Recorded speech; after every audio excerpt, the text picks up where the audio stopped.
ইতিহাসের পাতায় আরও একবার প্রত্যেককে স্বাগত জানাই। সিন্ধু জলবন্টন চুক্তি বা ইন্ডাস ওয়াটার ট্রিটি গতকাল কিন্তু সাসপেন্ড করা হয়েছে ভারতের পক্ষ থেকে, এবং এইটা যেহেতু বহুল চর্চিত একটা বিষয় হয়ে দাঁড়িয়েছে, কারণ এটা গুরুত্বটা অনেক বেশি, একটু পরেই বুঝিয়ে বলছি। পেহেলগামে বা কাশ্মীরে যে জঘন্য সন্ত্রাসবাদী হামলা হয়েছে পাক মদস্তুষ্ট বিভিন্ন ইসলামিক ফান্ডামেন্টালিস্ট গ্রুপের দ্বারা, সেই যে জঘন্য কৃত্য, তার পরিপ্রেক্ষিতে ভারত কিন্তু এই চুক্তি সাসপেন্ড করেছে, বাতিল করেনি, কিন্তু সাসপেন্ড করেছে। এবং এই চুক্তিটা যেহেতু চর্চায় এসছে, এইখান থেকে কিন্তু কোশ্চেন আসার সম্ভাবনা বেশি। আমি খুব সহজ সরলভাবে বুঝিয়ে বলে দিচ্ছি যে কোন জায়গা থেকে কোশ্চেন আসতে পারে এবং কোন জায়গাগুলো আমাদের মনে রাখতে হবে। প্রথমত আমরা হিস্টোরিক্যাল ব্যাকগ্রাউন্ডটা দেখি। সেটা হচ্ছে ইন্ডাস ওয়াটার ট্রিটি বা সিন্ধু জলবন্টন চুক্তি স্বাক্ষরিত হয়েছিল দুটি দেশের মধ্যে, সেটা হচ্ছে ভারত এবং পাকিস্তান। বুঝতেই পারছেন 1960-এর দশক, 60 সালে 19শে সেপ্টেম্বর এই চুক্তি স্বাক্ষরিত হয়। এবং তখন ভারতবর্ষের প্রধানমন্ত্রী কে ছিল? সব দেশ, যেহেতু বিজেপি গভর্নমেন্ট সব দোষ নেহেরুর উপর দেয়, অবশ্যই এটাও আবার তারা নেহেরুর উপর চাপাতে চাইবে, যদিও সেই সময়কার পরিস্থিতিটা অন্যরকম ছিল। তো যাই হোক, জওহরলাল নেহেরু তখনকার প্রধানমন্ত্রী ছিল এবং তার অধীনেই এই সিন্ধু জলবন্টন চুক্তি হয়, এবং বিজেপি সবসময় এটা অসম চুক্তি বলে অভিযোগ করে এসছে।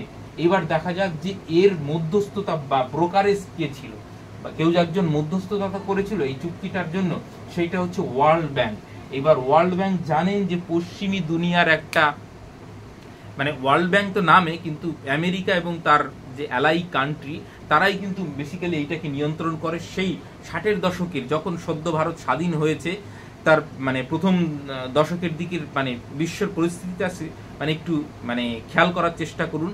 যারা ইতিহাসের এবং পলিটিক্যাল সায়েন্সের স্টুডেন্ট আছে, আইআর স্টুডেন্ট রয়েছে, তারা নিশ্চয়ই জানেন যে ওই সময়টা আমেরিকা এবং রাশিয়ার মধ্যে, এখন তো রাশিয়া, আগে ছিল হচ্ছে সোভিয়েত ইউনিয়ন, তার মধ্যে যে ঠান্ডা যুদ্ধ চলছিল, এবং ভারত জোট নিরপেক্ষতার নীতি অনুসরণ করছে এবং পাকিস্তান কিন্তু আমেরিকার কোলে গিয়ে বসে গেছে।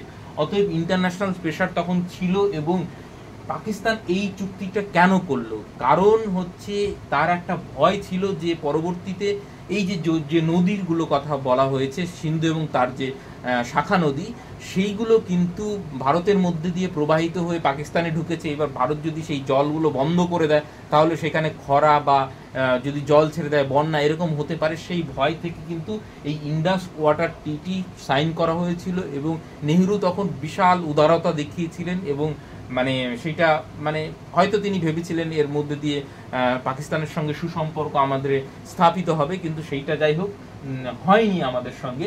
তো যাই, এইবার এই ইন্ডিয়া এবং পাকিস্তানের মধ্যে যে ট্রিটি হলো, এটা কি শুধুই মাত্র সিন্ধু? না, সিন্ধু এবং তার যে 5টি উপনদী বা শাখা নদী বলুন, সেই সবগুলো মিলে কিন্তু এই ইন্ডাস ওয়াটার ট্রিটি। এই ম্যাপটা আপনারা একটু খেয়াল করুন। তার আগে বলে নিই, কোথাও যদি কোশ্চেনে আসে যে এইটাকে ক্যান্সেল করা হয়েছে, সেটা ভুল হবে। সাসপেন্ড করা হয়েছে। এই যে পেহেলগাম অ্যাটাকের কারণে সাসপেন্ড করা হয়েছে, এটা কিন্তু ক্যান্সেল করা হয়নি। ক্যান্সেল করাটা অত সহজ হবে না, যেহেতু এটা ইন্টারন্যাশনাল ট্রিটি এবং ওয়ার্ল্ড ব্যাংক এখানে জড়িত আছে। অতএব টেকনিক্যালি ক্যান্সেল করে দেওয়া এটা কিন্তু একটু টাফ ব্যাপার, কারণ সেখানে ডিপ্লোম্যাটিক অনেক প্রবলেম চলে আসবে। তো এই সাসপেন্ড ওয়ার্ড সাময়িকভাবে স্থগিত করা হলো, পরবর্তীতে আবার সেইটা যদি নর্মাল হয় তাহলে কিন্তু পুনরস্থাপন করা যেতে পারে এই টিটির যে সমস্ত শর্ত। এবং এর মূল উদ্দেশ্য কি? এই যে দুটি দেশের মধ্যে জল যে শেয়ারিং বা ওয়াটার শেয়ারিং কিভাবে হবে সেইটা। এবার আরো একটা বিষয় বলে নিই, এই শেয়ারিং এর ক্ষেত্রে পাকিস্তানকে 80% দেওয়া হয়েছিল, ভারতকে 20%। তাহলে বুঝতেই পারছেন কতটা উদারতা ভারত দেখিয়েছিল। তারা 80% জল কিন্তু পাকিস্তান পাবে এই চুক্তি অনুসারে। এইবার আসা যাক যে টোটাল ইন্ডাস এবং তার যে 5টি শাখা নদী, এইখানে হচ্ছে সিন্ধু নদী বা ইন্ডাস নদী, ঝেলম, চেনাব এবং রাভি, বেয়াস এবং সতলুজ। এই যে টোটাল 6টা নদী, এই ওপরের 3টা নিয়ন্ত্রণ কিন্তু পাকিস্তানের হাতে দিয়ে দেওয়া হয়। এবং এই যে দেখুন উপরের 3টা, যেটা পশ্চিম দিকে, এইভাবে ভাগাভাগি করলে এটা পশ্চিম, এটা পূর্ব দিকে পড়ছে। তো এই যে উত্তরের আর এইদিকে ভাগাভাগি করলে উত্তর দক্ষিণ পড়ছে। তো এইখানে ইন্ডাস, ঝেলম এবং চেনাব, এই 3টে নদী আবার দেখুন এইখানে মিলিত হয়ে এই সিন্ধু, এটা মূল নদীর সঙ্গে কিন্তু মিলিত হচ্ছে। এবং এই সিন্ধু নদীর উৎপত্তি হচ্ছে তিব্বত এরিয়ায়, হিমালয়ের পার করে এবং ভারতবর্ষের জম্মু কাশ্মীরের মধ্যে দিয়ে, লাদাখের মধ্যে দিয়ে প্রবেশ করে পাকিস্তানে প্রবেশ করে আরব সাগরে পড়ছে।